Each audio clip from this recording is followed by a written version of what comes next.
ગઈ તારીખ 12 ડિસેમ્બરના રોજ જવાહરનગર પોલીસ સ્ટેશનમાં એક ત્યાં રણોલી ગામમાં શ્રીનાથજી ગેસ એજન્સી કરીને છે, તેમાં રેસિડેન્શિયલ ગેસ વપરાશના જે ગેસ સિલિન્ડર હતા એમાંથી લોખંડની પાઇપ અને બીજા ઇક્વિપમેન્ટ દ્વારા એ ગેસના બોટલમાંથી ગેસ ચોરી કરી અને બીજા કોમર્શિયલ યુઝ માટે વપરાતા સિલિન્ડરમાં રિફિલિંગ થતું હતું.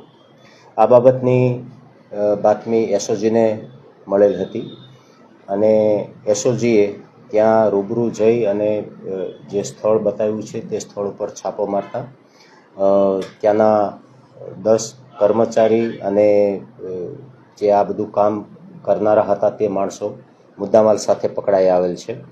કોમર્શિયલ ગેસ સિલિન્ડરના ગેસ બોટલમાં ગેસ ભર્યા પછી એનું રીપેકિંગ અને રીસીલિંગ પણ એ લોકો ત્યાં જ કરતા હતા. આ અનુસંધાને જવાહરનગર પોલીસ સ્ટેશનમાં ગુનો રજીસ્ટર થયેલો છે અને આગળની તપાસ પોલીસ સબ ઇન્સ્પેક્ટર NN ઝવેરી ચલાવી રહ્યા છે. હા, અત્યારે એ તપાસ ઉપર છે. હવે એ તપાસ ડીપમાં કરશે એટલે ખ્યાલ આવશે કે ભાઈ કેટલા ટાઈમથી આ ઇલીગલ પ્રવૃત્તિ ત્યાં થતી હતી. પ્રિમાઇસીસમાં તો થતી હતી? હા, પ્રિમાઇસીસની અંદર જ. અગાઉ પણ કયા ગુનાઓમાં આ એજન્સી છે?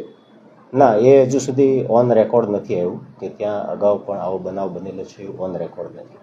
સાહેબ, આ કેટલું ગંભીર પ્રકારનો ગુનો છે, કારણ કે આવી રીતે ગેસ ચોરી કરતા ને એ વખતે બ્લાસ્ટ થાય ત્યારે પણ કેટલા લોકોના જીવ જઈ શકે? હા, ગંભીર બાબત તો છે જ.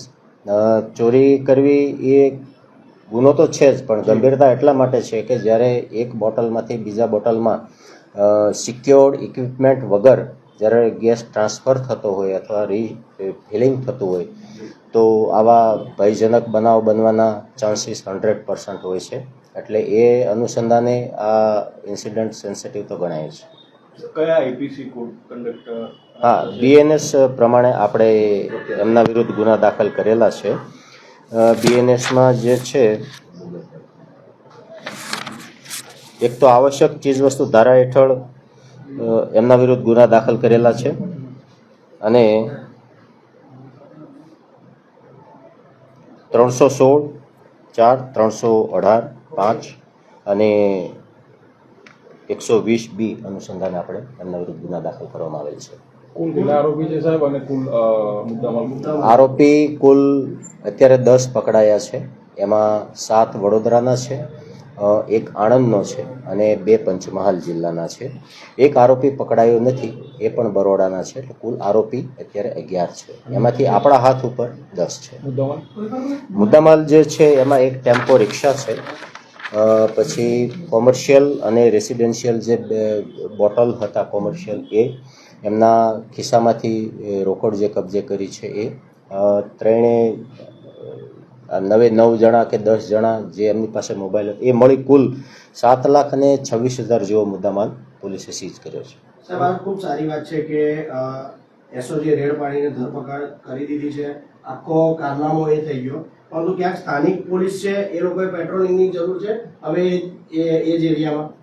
હા, એ અનુસંધાને આપણે પેટ્રોલિંગ તો છેલ્લા ઘણા ટાઈમથી અસરકારક રીતે ફરીએ જ છીએ, પણ બાતમી એસઓજીને મળેલી એટલે એસઓજીએ કામગીરી કરેલી. સ્થાનિક પોલીસ દ્વારા પણ ભૂતકાળમાં આવા કેસો કરવામાં આવેલ છે. સર, આવા પ્રકારના એજન્સીઓ પર લાયસન્સ રદ થવાનું થવું જોઈએ? હા, it's a part of procedure. એ તપાસના કામે એજન્સીના રિલેટેડ જે કંઈ લખવાનું થતું હશે સુપિરિયર અધિકારીને અથવા ઓથોરિટીને લાયસન્સ રદ કરાવવા સુધીની જે એ માટે પોલીસ પ્રતિબદ્ધ છે.